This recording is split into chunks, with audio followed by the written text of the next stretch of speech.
Nearly 305,000 Zimbabwean voters were turned away and 206,000 received assistance from election officials during last week's disputed vote, the state-appointed election commission says. Thursday's revelation followed reports by independent poll monitors of widespread manipulation of the voters' roll and irregularities in the elections that President Robert Mugabe won with 61% of the vote. Morgan Tsvangirai, Mugabe's challenger, won 34% of the vote and has called the elections fraudulent. He said he would seek legal redress. The Zimbabwe Electoral Commission said nearly 3.5 million people cast their ballots in the July 31st polls, which extended Mugabe's 33-year rule and ended a unity government formed in 2009 in which Tsvangirai was prime minister. The commission's statistics showed the largest number of voters, 64,483.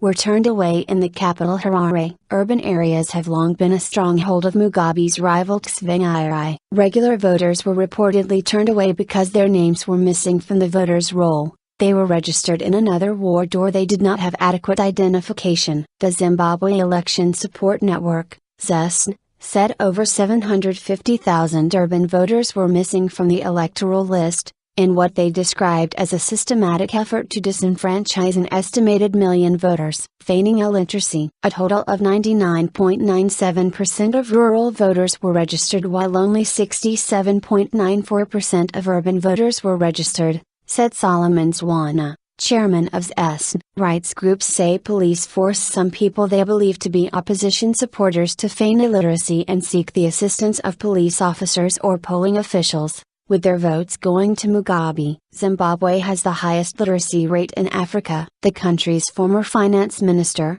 Zimbabwe, who defected from Mugabe's ZANU-PF in 2008, joined those voices rejecting the outcome. We reject the results announced by SK as not free, not fair, not credible and not legitimate, said Makoni. These results do not reflect the expression of the free will of the people of Zimbabwe. Makoni, the leader of the Mavambokusal Dawn Party, had backed Tsvangirai in the elections. He complained about the lack of availability of the voters' roll in time for the polls and the high number of ballot papers that were printed above the registered voters. Hundreds of thousands of potential voters failed to register and were therefore denied their right to vote. This point has a significant bearing on the outcome of the election, he said. Meanwhile, the High Court refused bail on Thursday for Tsvangirai's delegate to the ZK who had reported dumped ballots after security forces voted early on July 14 and 15. Morgan Kamaki was detained just days before the general elections because he would not reveal his source for the dumped ballots. So it's back to square one. Circumstances have changed and we will approach the magistrate's court with a fresh bail application next week,